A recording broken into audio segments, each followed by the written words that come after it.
Hello and welcome to Ladies of Lore, the podcast where we take all of the most wonderful women of mythology and folklore and we unpick, unravel and explore their origins, their stories and how they've changed through time to arrive in today's modern world.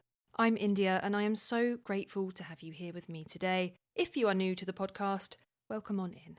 I really hope you love it here, and if you do, please follow or subscribe on your favourite podcast platform, and you can leave me a review or a little comment. I love a comment, I love reading them, and I do actually love to reply to them as well, which I usually do when I have a little pocket of time. So if I do take a bit of time to reply to you, worry not, I will reply. I have lots to catch up on, so I will be replying to them all, because I really truly appreciate all of you and your extremely, extremely kind words. If you are not new to the podcast, you might be thinking, India, where have you been? Where have you been? Because it's been a while, hasn't it? And for that, I do apologise. I'll give it to you straight and say that the main reason for my absence is that I had a bereavement. So it's been a bit of a rough time, and I've actually just had another bereavement as well. So for that reason, my head has just not been in the place where I've had the capacity to sort of sit down and do all of the research and writing and recording and editing that goes into making this for you all at the standard that I actually want to make it at. Because I only ever want to bring you guys things that I feel are actually, half decent and worth listening to. But yes, I've had my little break now, and I have found myself missing you all and missing making this podcast because it truly is my favourite thing to do. So here I am, back with a big apology and a little mini episode, so that you all know that firstly I'm here, and secondly that I miss you. And I'm very, very grateful for each and every single one of you. I actually wanted to get back to this about a week or so ago, but I got booked to record an audiobook, which has taken up a lot of time. It's the first time I've ever done that, and it's very time consuming, guys. It's very time consuming, but a great experience. So double apologies. But anyway, you don't need to hear all of this, because that's not what you're here, is it? It's not what you're here for, but I did feel like I owed you guys an explanation. So, now we've got that really awkward bit out of the way, shall we talk about some mythological women? Today's little mini episode is all about the cosmic myth weaving of fate, destiny, and story itself. Across the world, women have been imagined as the spinners and shapers of the universe's great tapestry. So today, we're going to meet some of them, the weavers of fate from across different cultures. We're going to cover a few today, not in masses of details, as like I say, this is a little short episode. But I do hope you learn something interesting and you enjoy it. And then I'll be back with some proper stuff very, very soon, probably next week. Now, if you're ready, let's go.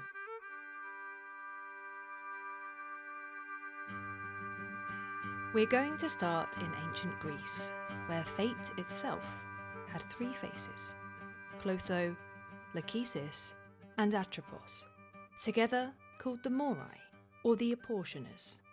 They were among the oldest beings in Greek thought, older than even most of the Olympian gods, born from the Nyx, the primordial night, or in some versions from Ananke, necessity itself. They weren't so much born as they were just always there. Three women quietly spinning the fabric of the cosmos, unseen but unending. Clotho was the spinner, drawing the thread of each life from her distaff. Lachesis was the measurer, determining how long that thread should run. And Atropos, whose name means she who cannot be turned, was the cutter, severing the thread when a life's pattern reached its end.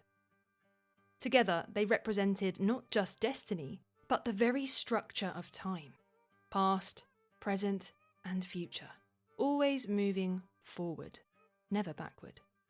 They appear throughout Greek literature, sometimes as a quiet inevitability, sometimes as kind of scary reminders that even gods are bound by fate. In Hesiod's Theogony, the Moirai are the impartial hands that keep cosmic order. They ensure that every single being meets its destined end. In the Iliad, they stand at the edge of battle. Again, unseen, but they're definitely there. And they measure each warrior's life as it unravels on the field. Even Achilles himself fights under their gaze. And in a later myth, they even appear at a royal birth, a motif that would echo across cultures. When Althea, queen of Calydon, gives birth to her son Meleager, The Morai visit the newborn and they prophesy that he will only live as long as a log burning in the hearth remains unconsumed.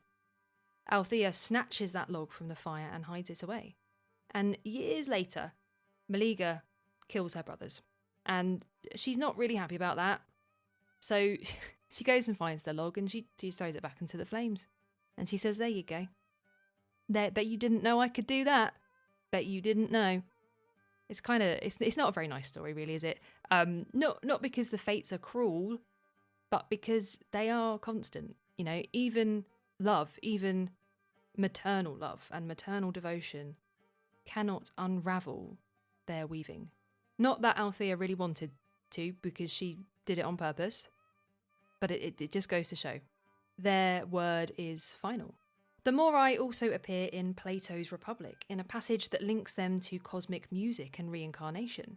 In the myth of air, souls preparing for rebirth choose new lives, and then the Morai set those choices into motion. Clotho spins the thread forward, Lachesis measures it, and Atropos seals it, all turning with the music of the celestial spheres.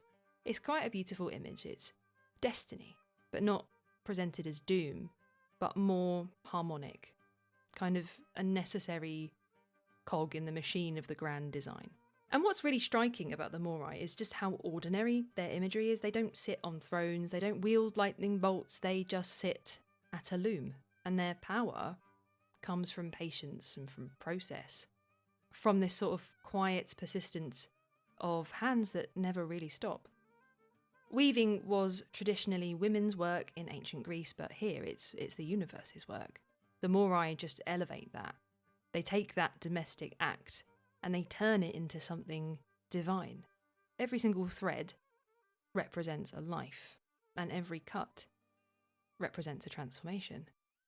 And they are still with us today, because the Morai's image of women spinning and cutting life's threads has been pretty resilient across the years. The Roman world adopted them as the Parsi, and the Norse adapted their logic into the Norns. And you can also see their fingerprints all over modern storytelling. For instance, Shakespeare's Macbeth. The three witches are echoes of the Morai. They foretell a destiny that can't be escaped. In Disney's Hercules, we get a bit of a comic version of them. They all share one glowing eyeball as they snip the threads of mortal lives. And they try and snip Hercules, his little thread, don't they, remember? And it turns gold. And then they can't. Their scissors are just not cutting it, literally. And the fact that the fates don't actually figure that out or realise that at first kind of suggests that maybe they don't actually know everything, at least in the Disney universe. Or maybe they are just forgetful. I think that's it. I haven't watched the movie in a while, but I'm pretty sure they are. They're kind of bickering, aren't they, a lot? They're a little bit forgetful, they're a little bit silly. But it also might indicate that it's actually possible to change your fate, which is a totally different Disney movie called Brave, which we're not covering today. But actually, while we're speaking of Disney, have we all seen the Percy Jackson TV show? Because the fates are in that too, obviously in the book first. I am one of these people that's like the book's better. In the case of Percy Jackson, I feel I am right. But I am open to debate, I'm open to be challenged on that. But yes, the fates are in that too. But outside of Shakespeare and the Disney universe, metaphorically, the Morai are still everywhere. They are very much ingrained into the language that we use without even thinking. The thread of life, the fabric of time, the cutting of ties. These are all things that relate very directly back to the Morai. Their loom has become a symbol of cause and consequence, creation and closure, and of all the invisible forces that hold everything together. When I think about the Morai, I imagine them not as sort of grim weavers of fate, but more as archivists, keepers of an ongoing story. They remind us that even as our own life threads twist and turn and tangle, they are actually part of something larger, something interconnected. And I guess maybe that's why I decided to start with them as Ladies of Law returns from its month-long hiatus, because sometimes the best thing that you can do is just pick it up where you left off, pick up that thread and just keep on weaving. That is my thread of wisdom, if you will, for the day. I'm making myself laugh. It's not funny. That's not funny. Let's move on to the next one.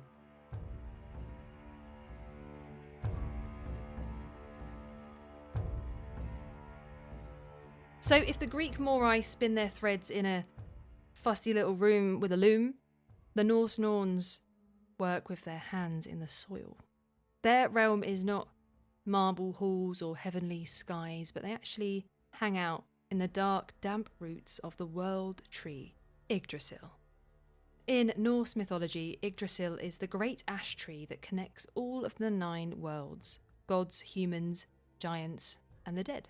And at its roots lies the Well of Erd, where the Norns make their home. There are 3 who stand above all others.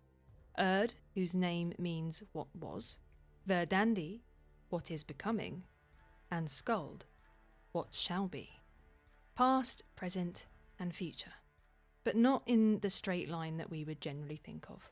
The Norns weave time more like a web, with each strand pulling on the next, all tangled and intertwined. Every dawn, they draw water from the well and white clay from the earth to pour over Yggdrasil's roots, keeping the world tree alive. It's an image that's kind of part care, part creation, and part inevitability. Fate here isn't spun from above, it's grown from below. And the Norns appear throughout the Poetic Edda, the Prose Edda, and the Voluspa, the great Icelandic texts that preserve all of the Norse myths. In one passage, the Voluspa describes how when the gods shaped the first humans, Ask and Embla, fate was laid by the Norns. So from the very first breath of humankind, the threads were already in place. And they weren't only the fates of mortals, but also of gods. Even Odin, all-seeing chief of the Aesir, could not change what the Norns decreed. He might strive to delay Ragnarok, the world's end, but he knows it's going to come, all the same, because the Norns have already woven that story into the fabric of time. Unlike the Greek Moirai, whose number is fixed at 3, the Norse imagined many Norns, countless beings of different temperaments who attended births and shaped lives. Some are kind and they give good fortune, others twist threads and make things a little bit sad or tragic. So every single life, no matter how grand or small, had its own cluster of weavers watching over it. And if you think about the Norns working, it's quite a homely scene. Women with their hands wet with the clay of the world, weaving and building and shaping the fabric of time and the future, accompanied by the slow creak of Yggdrasil's roots. They are both caretakers and record keepers, weaving destiny and tending to the very organism that supports it, the Tree of Life. Weaving in Norse imagination was a language of fate. Warriors' shields and sails were often described as woven. Battlefields became webs of slaughter, and even prophecy was called spinning a song. So the same act that made cloth also made history. In the Norse world, fate is not something that you can bargain with or avoid. It's very much alive, and it's very much tangled in every single action and choice. And fate in Norse mythology is not punishment or reward, it just is. And yet the Norse sagas are filled with heroes who meet that fate very bravely, knowing that resistance is futile, but courage is still meaningful. And there's this tension between inevitability and agency. And I think that's one of the things that gives Norse mythology a really kind of bittersweet beauty. And the Norns didn't disappear when the old religion faded. Their influences still linger everywhere. For instance, the word wyrd, W-Y-R-D, in Old English, meaning fate, destiny, or what happens, comes from the same root as Erd. Again, we've got Shakespeare's Macbeth, which definitely echoes their mood in his 3 witches, who blend this Norse and Greek imagery together. In fantasy and pop culture, they appear again and again. In Marvel's Thor comics, in video games like God of War, they're definitely still around. When I think of the Norns, I like to think of them as more like quiet gardeners of time. They're not cruel, but they're not kind. They're just getting on with it, you know, and their weaving isn't about endings, it's kind of more about maintenance and about care. Every day they water this tree of life and they shape destiny and nurture existence and life all at once. So the tree keeps growing and the stories and fate keep weaving themselves forward.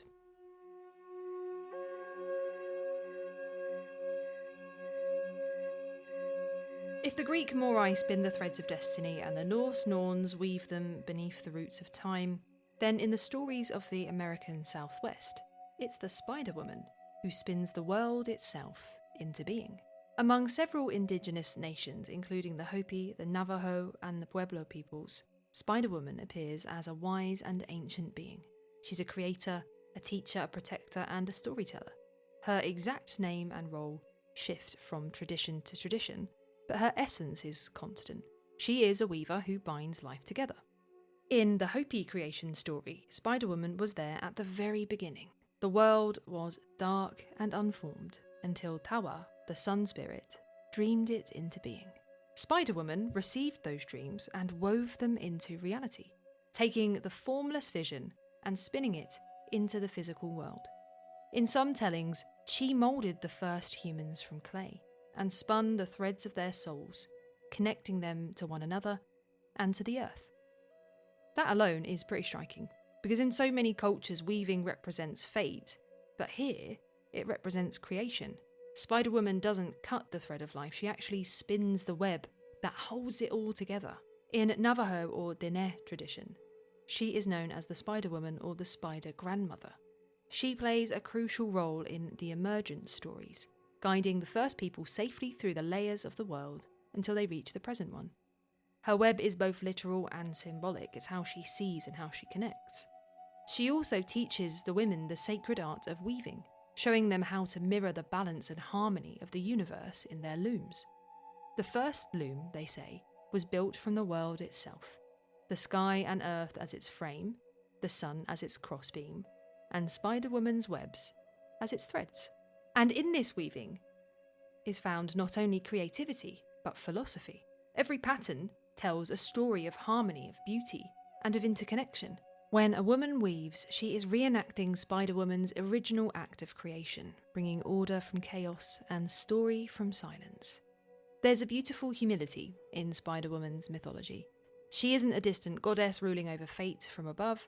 She's a grandmother. She's quiet, she's attentive, watching from the corners, whispering her wisdom. In some tales, she helps heroes by letting down her thread from the sky, guiding them towards safety. She reminds them and us that connection is strength, that the web holds when each strand supports the others. Her image, much like her web, stretches far and wide in modern culture. For the Navajo and the Hopi, Spider-Woman remains sacred. She's still a living spiritual figure. She's not a relic of myth. In the wider imagination, she's inspired everything from children's stories to comic books, and artists like R.C. Gorman and Patsy Valdez have invoked her in painting and sculpture as a symbol of feminine creativity and resilience. Feminist writers often see her as the archetype of the storyteller. She is the woman who spins meaning from experience, connecting generations through narrative threads. So where the Moirai taught us about inevitability, the Norns about endurance, Spider-Woman teaches us about participation. Her weaving isn't fixed or fatal, it's ongoing. She invites us to pick up our own threads, to create and to repair and to connect. The web is never finished, and that's what makes it sacred.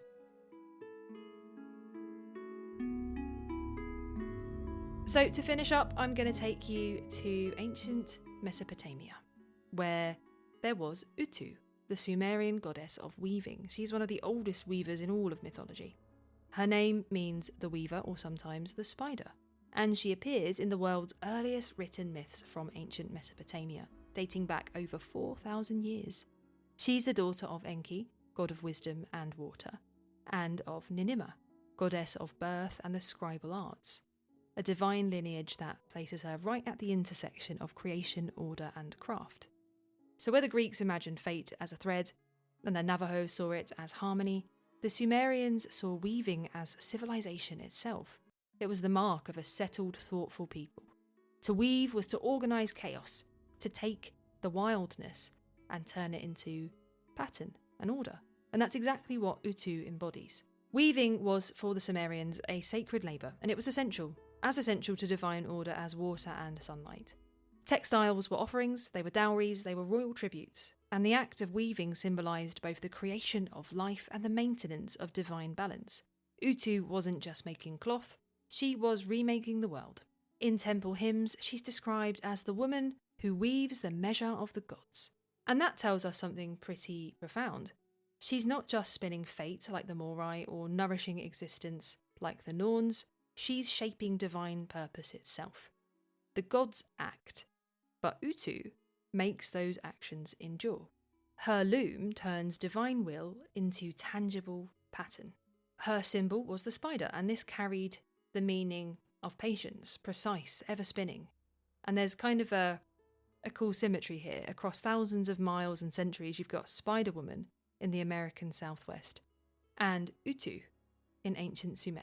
And they share the same archetype, the woman who creates by weaving, binding heaven and earth together with a thread. Today, Utu doesn't really appear in modern retellings. She's much quieter than goddesses like Athena or Freya, but she does represent something quite timeless, which is the divine in everyday creation. Every woven textile, every handmade pattern, every story that we craft continues her work. So I guess in that sense, her power isn't loud or dramatic, it's just a quiet persistence bubbling under the surface of those who try and keep things whole and together. So why is it weaving? Why do so many myths from Greece to Mesopotamia to the Americas imagine women at this kind of loom of destiny? It might be because weaving is both delicate and decisive. Every single thread, every single small choice, each crossing of warp and weft becomes part of a larger pattern than any single thread. So everything matters. Every single decision is important.